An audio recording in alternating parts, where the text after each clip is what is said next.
Coucou Coucou tout tout le le monde, monde, bienvenue dans le 16e épisode de notre podcast avec Doriane, et Doriane, Do. et Doux. Et aujourd'hui, nous allons discuter d'un sujet qui nous a été demandé. D'ailleurs, c'est même le premier sujet qui nous a été demandé par ma maman. Bisous, maman. À savoir la crainte de Dieu. C'est un sujet qu'on a longtemps hésité euh, avant de le tourner, avant de faire une vidéo dessus, parce qu'on le trouvait compliqué à comprendre et que, qu'on n'avait pas forcément les mots qu'on voulait pour pouvoir exprimer correctement ce qu'était la crainte de Dieu, ce qu'on avait compris de la crainte de Dieu. Dans notre marche à toutes les deux, on a vécu la crainte de Dieu différemment. Et récemment, il y a eu des développements, des changements, et ça a changé notre façon d'expérimenter notre foi. Et donc aujourd'hui, on aimerait partager en fait sur notre cheminement par rapport à la crainte de Dieu, et bien sûr, comme d'habitude, à partir de ce que l'on a vécu personnellement. Et donc, on va commencer comme ça, je pense. Donc, pour toi, Pour être honnête, je pense que en réalité, j'avais jamais compris ce que c'était la crainte de Dieu. J'avais une idée vague de ce qu'était la crainte. La crainte dans le sens, attention, hein, je veux que ce soit clair, c'est pas la peur de Dieu, mais cette espèce de respect, on va dire. Oui, c'est Dieu, je le respecte, ça c'est mon créateur, etc. Mais ma compréhension était minime. C'était une compréhension légère en fait. Et je pense que j'avais vraiment pas compris l'importance de la crainte de Dieu. Parce qu'on a tendance, c'était mon cas jusqu'à il n'y a pas longtemps encore, et beaucoup de croyants, c'est encore le cas pour eux, on se focalise sur l'amour de Dieu. Oui, l'amour de Dieu, c'est important, hein. C'est par amour que Jésus il est mort pour nous sur la croix. L'amour de Dieu, il nous a sauvés. Mais la crainte de Dieu, je me rends compte en fait à quel point c'est énorme. En fait, l'importance de la crainte de Dieu, c'est fou. Je suis encore en train de comprendre, hein, je suis encore en train de réaliser. Et c'est pour ça que j'hésitais hein, à parler de ce sujet parce que je ne savais pas si j'aurais été capable, si je serais capable d'en parler clairement en de fait, façon fidèle. de façon fidèle, parce que j'aimerais vraiment que les gens qui regardent la vidéo, ceux qui, comme moi, n'avaient pas encore réalisé à quel point c'était important de craindre Dieu, que ceux qui regardent cette vidéo, là, aujourd'hui, ça change leur vie, ça change leur relation avec Dieu et que c'est un nouveau départ pour eux dans leur foi. Et pour moi, en tout cas, ça a changé ma façon de vivre ma foi et j'ai l'impression d'avoir level up, d'avoir passé un niveau de compréhension. Et puis, le verset, il le dit, la crainte de Dieu, c'est le début de la sagesse. Amen. C'est la vérité. Ouais, donc, je pense que quand j'ai commencé à vraiment comprendre cette notion, ça a ouvert des portes, en fait, de compréhension pour moi et même d'apprendre à comprendre le cœur de Dieu et qu'est-ce qu'il est, en fait. Effectivement, quand on va à l'église, on entend parler de ce genre de verset-là aussi sur la crainte de Dieu, mais l'accent est principalement mis sur l'amour. On entend toujours l'amour de Dieu, Jésus t'aime. Et c'est des vérités, hein. On ne va pas dire que c'est faux, bien sûr que c'est la vérité. Et mais la le crainte truc, passe c'est au que second plan. c'est ça, la crainte passe au second plan, alors que le Dieu que l'on sert, c'est un Dieu d'amour et de justice. Il n'est pas un plus que l'autre. Et son amour, l'amour qu'il a pour chacun d'entre nous, ne dépassera jamais sa justice, sa sainteté. Donc, je pense que on s'en est rendu compte déjà en partant de nos vies à nous, mais beaucoup de chrétiens vivent leur vie, leur marche avec Christ, sans jamais craindre Dieu, sans jamais avoir la notion de la crainte de Dieu. Ils connaissent principalement l'amour. Jésus m'aime, Jésus pourvoit à mes besoins, Jésus m'a donné une maison, Jésus pourvoit, voilà, Jésus il protège. soigne, Jésus voilà, il fait toutes ces choses par amour, parce qu'il nous aime. Ça s'arrête un peu à là, bien souvent, malheureusement. Et exactement. Et du coup, on dit la marche chrétienne, c'est une marche, je veux dire, on est purifié quand on donne notre vie à Jésus, mais c'est une marche de sanctification, c'est-à-dire qu'une fois qu'on est sauvé, c'est pas la fin du chemin. C'est vraiment faut comprendre que une fois qu'on donne notre vie à Dieu, une fois que on est sauvé, on a été justifié, oui, et on est saint parce que Jésus est saint, Ouais, mais comme elle le dit, c'est vraiment le début en fait. c'est ça. Et que la porte, elle est étroite, mais le chemin, la voie aussi, elle est étroite en fait. Ouais. Parce que ça nécessite, si vraiment on veut plaire à Dieu, et Dieu nous demande de se purifier vous alors même que vous êtes purs. Ouais. La marche, c'est la sanctification en fait. Et je pense que si on n'a pas la crainte de Dieu, la notion de sanctification, Tu la comprends pas tu vraiment. la comprends pas. Ouais. Et la Bible dit Dieu est saint, saint, saint. Il dit pas Dieu est amour, amour, amour. Hmm. Ou s'il dit, je suis pas au courant. À ma Mais connaissance, c'est pas le cas. pour ce que tu viens de dire là, c'est une remarque que je m'étais faite la première fois que tu m'en avais parlé, c'est que euh, l'amour de Jésus, quand tu l'as rencontré, quand je l'ai rencontré, c'est ça qui m'a amené au salut. Hmm. Mais la vie de sanctification, la marche chrétienne, la- la- l'amour de Jésus m'a amené à la porte, comme tu dis, la porte étroite, mais le chemin étroit derrière qui représente la marche avec Christ, la marche de sanctification, c'est la crainte de Dieu qui me garde sur ce chemin. Hmm. Sans pour autant dire qu'il n'y a pas l'amour de Jésus aussi dans Oui, ce chemin-là. Mais la crainte te garde sur le chemin. Mais du coup, pour toi, comment est-ce que tu définis la crainte de Dieu? la crainte de Dieu, pour moi, il n'y a pas de notion, pas vraiment de notion de peur. Oui, Ça, c'est pas la peur. C'est un profond respect, de la révérence. Je pense que ça, c'est un mot qu'on ne connaît plus, ça, c'est vraiment. un mot qui n'existe plus vraiment. Je veux dire, c'est rare aujourd'hui quand on monte dans une église, pour moi, mon expérience personnelle, de sentir encore cette révérence pour Dieu. Mm. Je sens de la religiosité, Ouais. je sens des habitudes, des coutumes, mais cette révérence pour Dieu, je ne la sens plus beaucoup. Donc pour moi, c'est voilà, donc la révérence, un profond respect, mais avant tout, la crainte de Dieu, pour moi, c'est d'être terrifié, je dis bien terrifié à l'idée d'être séparé de Dieu. Donc de laisser quoi que ce soit, quelques péchés, me séparer ou de mettre de la distance entre moi et Dieu en fait. Parce que mon but dans la vie, c'est de le connaître encore plus, c'est de l'aimer et c'est de lui ressembler. Mais si je le crains pas, en fait, comme elle a dit, c'est vraiment la crainte de Dieu qui nous empêche De de retomber dans pécher. le péché. Ouais. Et c'est même écrit je crois que c'est dans Exode, yes. C'est Moïse qui dit au peuple, n'ayez pas peur, car c'est pour vous mettre à l'épreuve que Dieu est venu, et c'est pour que vous ayez sa crainte devant les yeux, afin de ne pas pécher. Mm. C'est Donc, la crainte de Dieu, en voilà. fait, qui Ça, c'est t'empêche quelque de chose, genre, retomber. c'est fou, hein, parce que inconsciemment, peut-être qu'on le sait, mais j'ai l'impression d'avoir réellement compris cette notion récemment. Est-ce que tu peux parler un peu de ton parcours quand tu as grandi, en Mm. grandissant, ton rapport à l'amour et à la crainte de Dieu? Parce que je le trouve intéressant. Bah, concrètement, comme j'ai grandi en connaissant Dieu, enfin connaissant Dieu, en étant croyante, bah, je luttais constamment pour, bah, dans ma vie chrétienne, enfin, de pas pécher en fait. Et je chutais souvent. Après, je revenais, je me repentissais, mais je rechutais. Et aujourd'hui, j'ai enfin compris pourquoi. Mm. Parce que j'aimais Dieu. Pourtant, j'ai fait 400 coups façon de parler. Hein. J'ai fait mes bêtises, j'ai fait mes erreurs.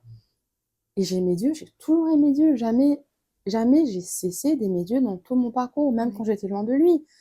J'aimais Dieu, mais je ne le craignais pas. exact.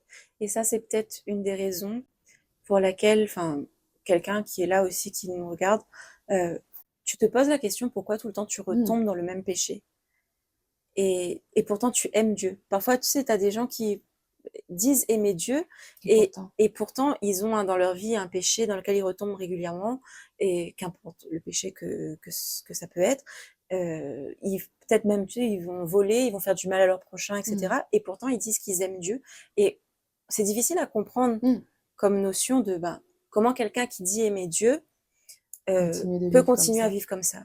Mais est-ce que tu aimes Dieu, c'est bien, et Dieu t'aime. Est-ce que tu crains Dieu? Est-ce que c'est pas ça qui fait la différence du coup? Est-ce que n'as pas peur de vivre éternellement séparé de Dieu? Et c'est triste parce qu'il y a tellement de croyants, tellement de gens qui croient que ben, ah ben, je suis sauvé. Ça s'arrête à là, c'est suffisant. Mm. La crainte de Dieu, c'est un concept, enfin, c'est vague. Ouais. Parce que je me rappelle la première fois que j'ai entendu parler de la crainte de Dieu à l'église, le pasteur avait dit que la crainte de Dieu, c'était le respect de Dieu, mais que c'était pas la peur de Dieu. Mais du coup, c'est pas faux en soi, parce que le Mm. respect, mais le respect tel qu'il est abordé dans la Bible et le respect tel qu'on l'entend aujourd'hui, il y a des degrés de respect différents. Respect, Voilà, révérence. la révérence, c'est vraiment pas la même chose que la façon que tu respectes ton voisin, enfin, dans ma pensée du moins. Mais c'est simple, quand on regarde dans la Bible, on regarde tous Ouais. ces hommes, Ouais. tous les apôtres, quand ils voyaient Dieu, quand il y avait la présence de Dieu, comment ils réagissaient? C'était pas les étoiles dans les yeux, Il est pas oh bien. Jésus est là, il est amour, c'est super. Ouais. La plupart, Il tombait. ils tombaient, Ouais. tombaient le premier sur la face. Ils avaient peur, ils tremblaient de peur face à sa sainteté. Et ça, c'est une notion qui s'est perdue aujourd'hui. Oui. On a perdu toute révérence envers Dieu. Voilà. Pour la grande majorité, bien sûr, on parle pas au nom de tout le monde, Oui, mais pour la grande en majorité. règle générale. Et c'était mon cas jusqu'à il y a quelques temps. Oui. J'avais pas compris. C'était c'était quoi le déclic pour toi? Quand est-ce que tu t'es dit la crainte de Dieu c'était important et que tu as commencé à rechercher ça ou que tu as reçu la révélation par rapport à ça? Bon, non, ça a commencé parce qu'il y a un pasteur que j'aime bien, dont je regarde beaucoup les vidéos sur YouTube, John Bever, un pasteur américain. Et il écrit, enfin, à chaque fois qu'il parle, son message, c'est un impact. Tu sens, enfin, je veux dire, tu le sens, Mmh. c'est vraiment un message qui vient de Dieu. Et il a écrit des livres. Il en a écrit plusieurs, hein, donc celui-là particulièrement, il y en avait deux qui m'intéressaient. Et celui-là, c'est The All of God, Mmh.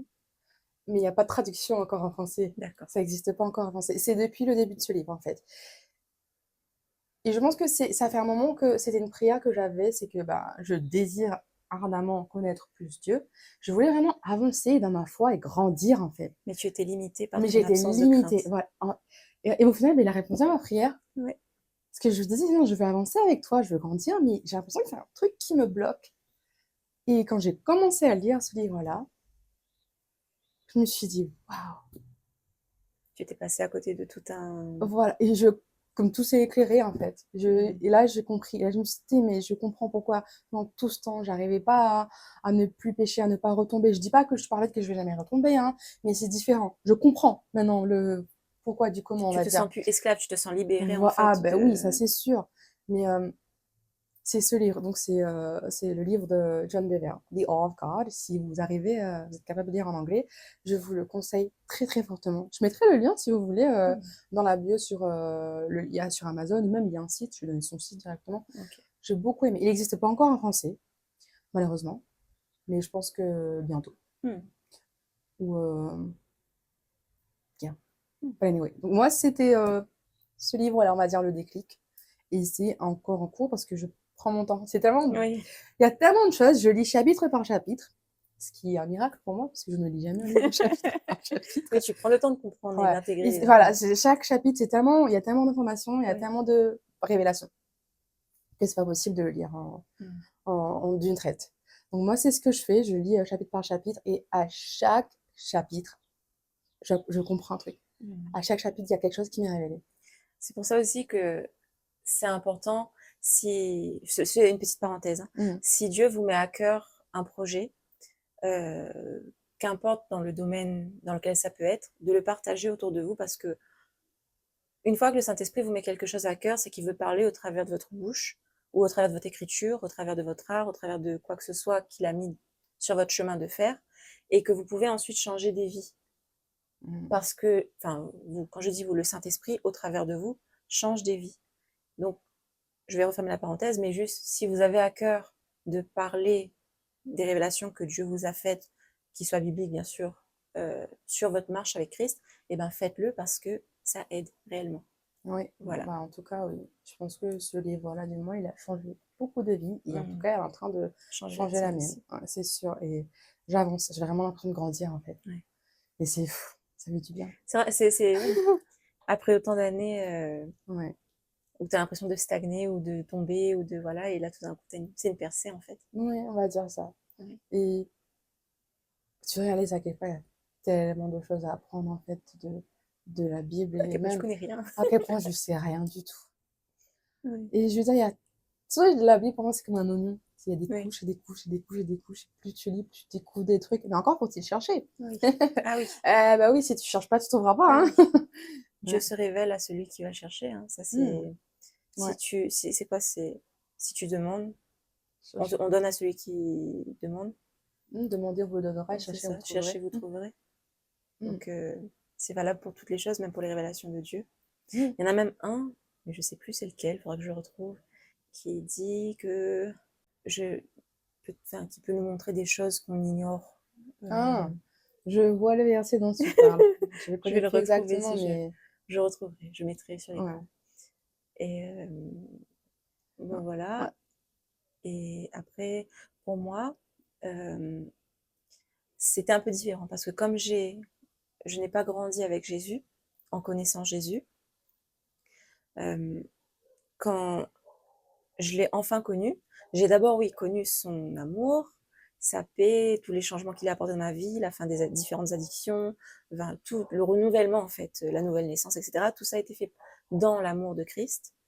Mais même si j'avais jamais réussi à mettre des mots sur ce qu'était réellement la crainte de Dieu, récemment, je me suis rendu compte que euh, j'avais marché aussi dans la crainte de Dieu parce que je voulais plus jamais connaître une vie en dehors de Christ.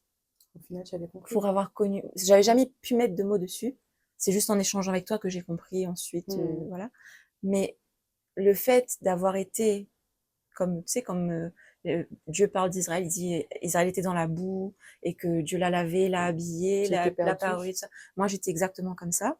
Et quand j'ai connu Christ et tout ce qui venait avec Christ, ben, je voyais pas de comment ça peut être possible un monde sans connaître Christ, de revivre sans connaître Christ. Pour moi, c'est impossible. Inconcevable. C'est voilà, c'est Hmm.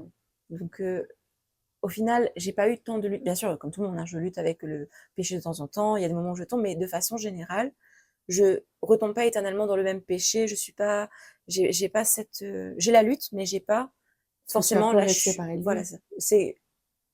c'est même pas concevable pour moi de Hmm. me dire que c'est possible de vivre sur cette terre. Tu sais, avant que Jésus vienne me sauver, pour moi, ma vie, elle était finie sur cette terre. J'avais déjà tout programmé pour que tout soit terminé. Donc, une fois que il arrive et qu'il me dit que bah, c'est pas fini, qu'il y a une suite qui m'aime et que, etc., comment je peux vouloir revenir à ce qui était avant? C'est pas, ça n'a pas de logique. Enfin, tu vois, c'est Hmm. pas, personne veut ça. Et donc, ben, pour moi, c'était ce parcours-là avec bah, des fois, parce que, tu sais, même Jésus, oui, il change nos vies, enfin, il a changé ma vie, etc. Il y a des moments où tu as quand même des doutes. Il y a des moments où tu passes par des épreuves dans la vie, tu te dis, euh, bah, il l'a fait auparavant, est-ce qu'il le fera encore? Ah oui, c'est écrit. C'est écrit, mais bien sûr, tu le sais, mais enfin, Hmm. ta chair, ton âme crie à est-ce qu'il va le refaire? Est-ce qu'il est fidèle? Est-ce que, et voilà. Donc, c'est quand même une lutte tous les jours Si. de rester sur ce chemin étroit, Ben de pas oui, tomber de c'est ce pour ça chemin. qu'il est étroit. Exactement. Bah, Et la seule façon de rester sur ce chemin étroit, c'est de craindre Dieu. ouais, Et de craindre Dieu, c'est voilà, c'est pas d'avoir peur de lui, c'est ouais, vraiment avoir peur d'être séparé de lui en fait.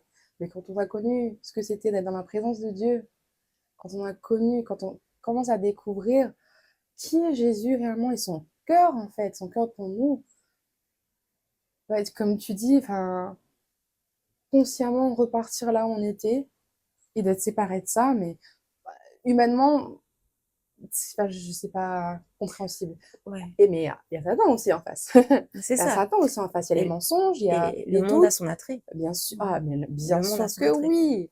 On le sait très bien. Moi, c'est pour ça que j'ai lutté pendant tout ce temps, pendant une période de ma vie où je savais, je connaissais, je croyais en Dieu, j'aimais Dieu, mais pourtant, je faisais ma vie, je vivais dans le monde. C'est un choix que j'avais fait parce que bah, j'avais pas envie. Mm. Voilà. Voilà. Mais parce que voilà, j'aimais Dieu, mais je n'avais pas la crainte de Dieu. Après, suivre Dieu, c'est un coup. Enfin, c'est un coup. Ça a pas, enfin, ça, comment dire, ça te demande d'abandonner certaines Bah oui, choses bah oui. dans lesquelles tu vivais dans le monde.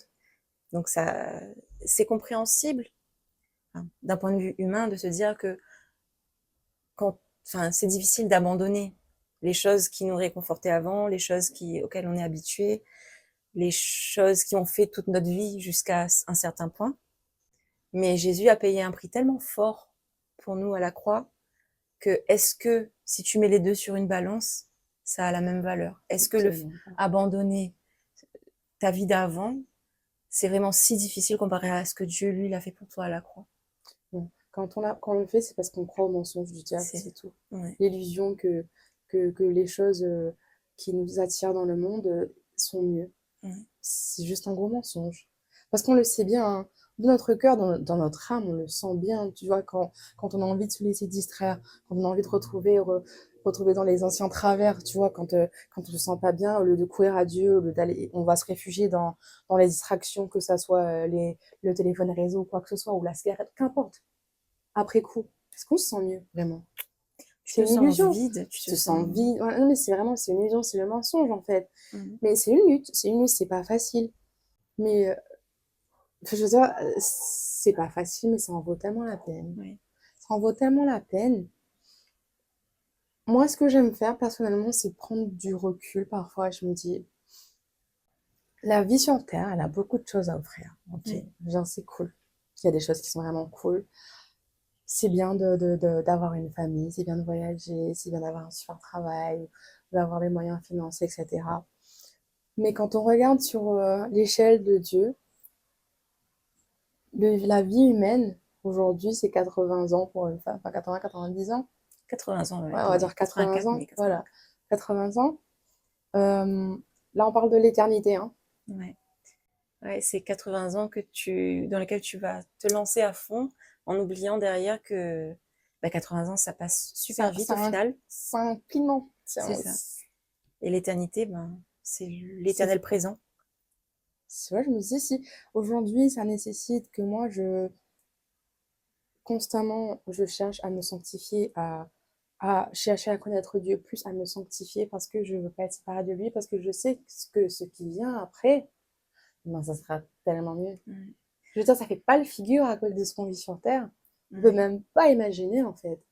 Ça, notre espérance, elle est plus là. Oui, c'est ça. Je- Mais malgré tout, tu vois, la sanctification, c'est un processus qui est douloureux. Enfin, douloureux. Oui, on va dire douloureux. Oui, c'est C'est douloureux. douloureux. Parce qu'il fait ressortir toutes les choses qui sont là, qui sont pas censées être là. Voilà, Qui veut qu'on travaille et qui nous transforme. On le fait, exactement. mais c'est pas facile. Ça fait mal parfois. Dans notre processus, à toutes les deux, on observe beaucoup autour de nous. Euh, Mm. déjà, nos propres réactions aux choses, Mm. mais aussi les réactions des autres. On Des gens, observe des chrétiens autour de nous. des chrétiens Mm. principalement. Et quand on observe quelque chose qui, selon nous, ne reflète pas le caractère de Jésus, parce qu'on se pose la question, si Jésus était là, qu'est-ce qu'il ferait? Mm. What would Jesus do? Ça nous amène du coup, ça nous amène du coup à réfléchir sur est-ce que nous-mêmes on a, sur le sujet qu'on a vu qui nous a interpellés, quel est notre positionnement à nous habituellement sur ce sujet-là? Et ensuite on prie par rapport à ça, et le Seigneur nous répond toujours si Mm.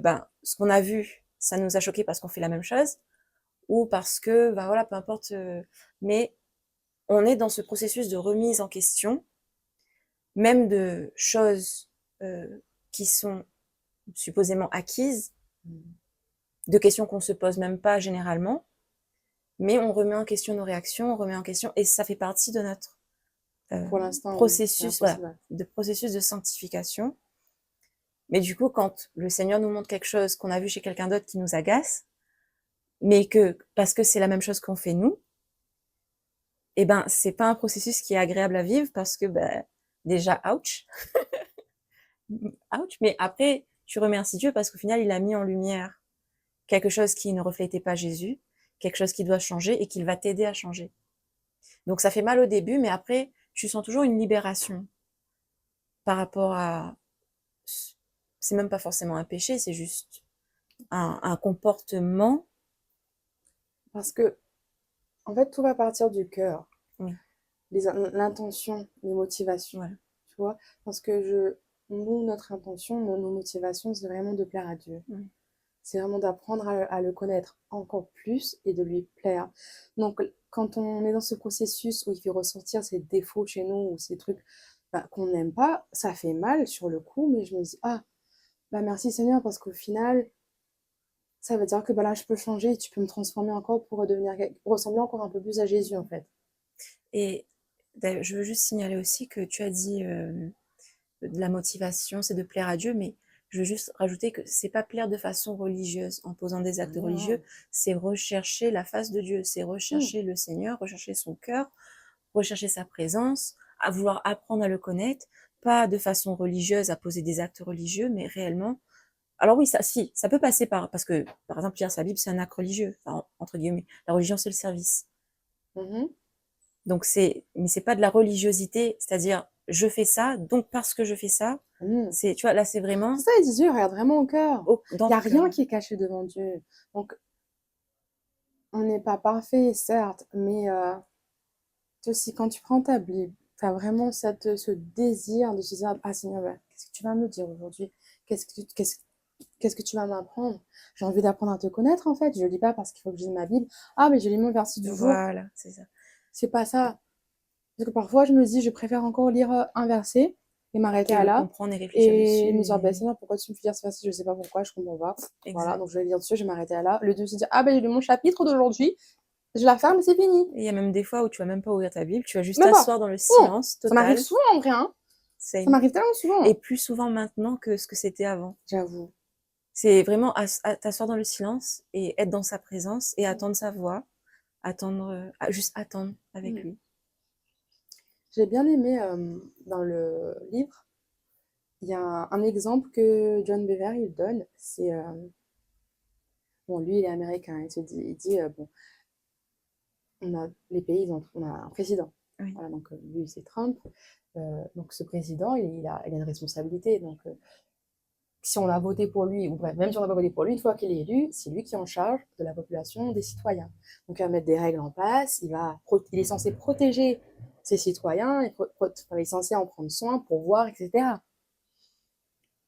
Mais pour autant, est-ce que lui, personnellement, il connaît le président? Non. Mm. Tu vois, je veux dire, c'est pas quelqu'un de proche de lui. Mhm. Il y aura que les gens proches, enfin le cercle proche du président qui vont le connaître dans sa famille. Il a fait une analogie en fait avec du coup un chrétien. Tu peux avoir Jésus comme roi, tu crois, voilà, as donné ta vie à Dieu, Dieu c'est ton roi, il te protège, c'est comme on a dit tout à l'heure, Oui. mais pour autant, est-ce que tu le connais personnellement?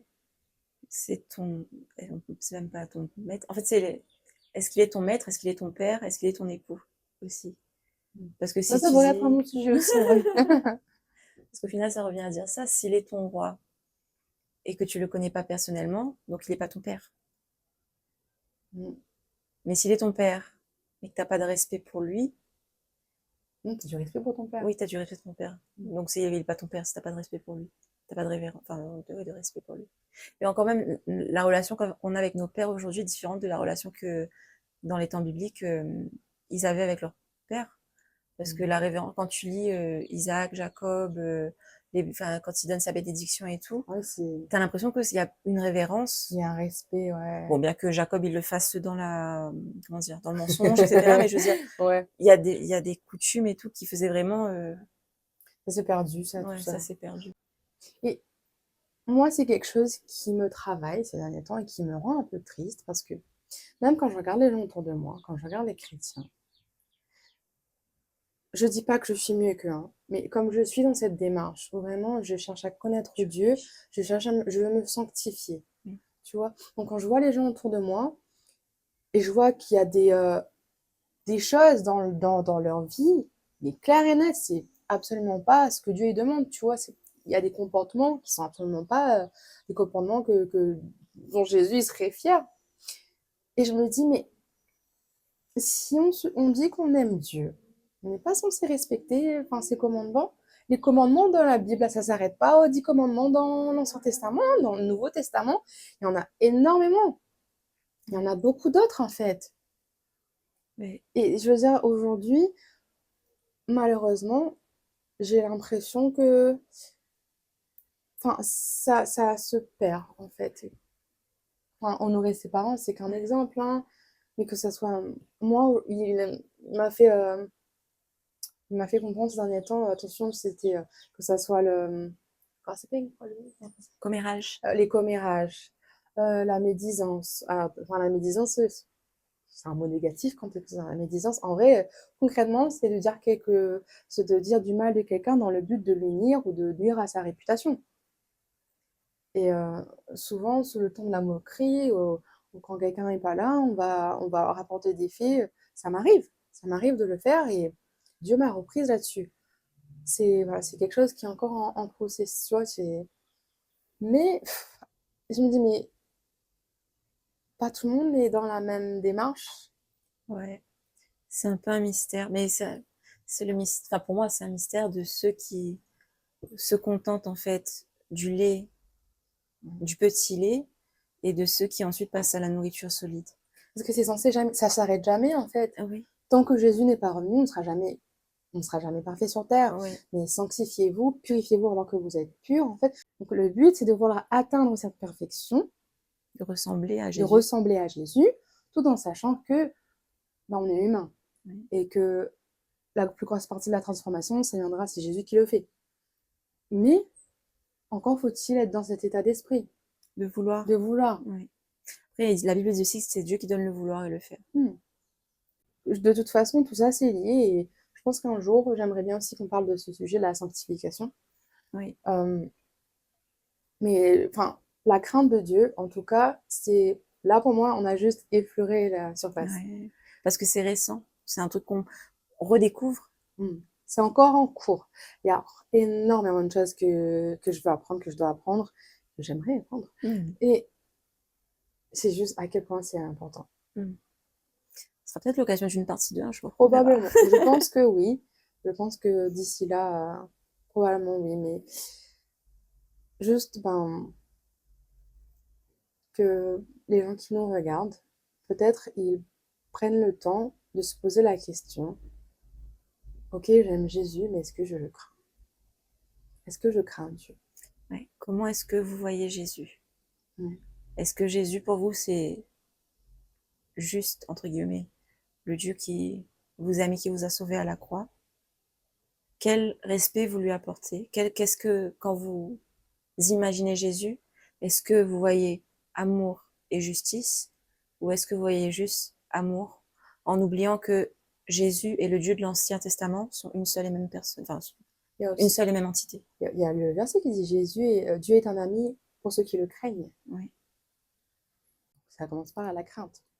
La sagesse, la crainte, c'est le début de la sagesse. Donc l'Éternel confie ses secrets à ceux qui le craignent, il leur fait connaître son alliance. Il confie ses secrets à ceux qui le craignent, pas à ceux qui l'aiment uniquement.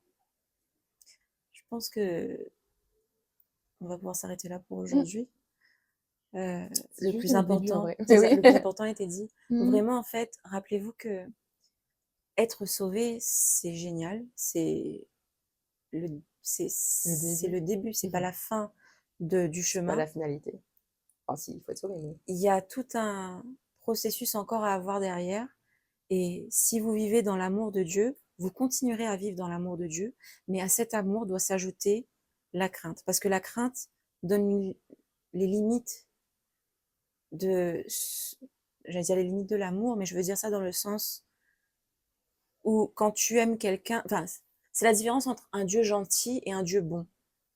Un papa qui est gentil, si tu veux quelque chose, il va tout te donner. Il va te donner, que ce soit bon pour toi ou pas, il va te donner. Un Dieu qui est bon, ou un papa qui est bon va te dire, mets pas tes doigts dans la prise parce que tu vas gagner un coup de jus.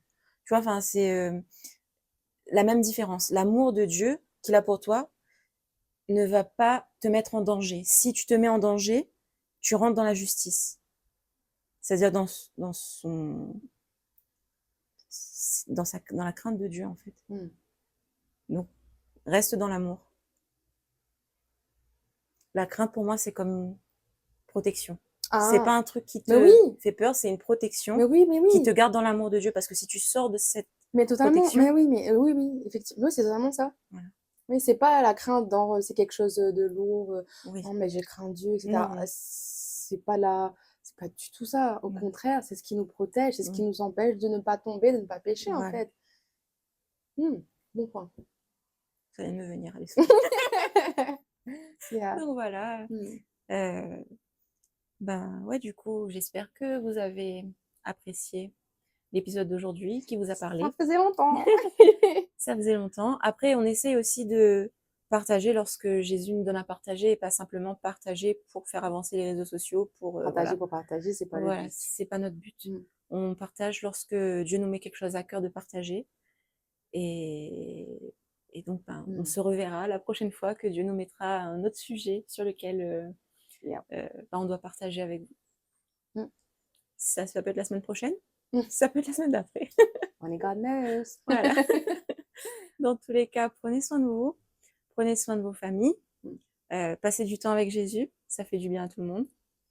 Et n'oubliez pas de refléter le bon caractère de Christ lors de votre prochaine semaine. Et on se dit à la prochaine. À la prochaine. Bye.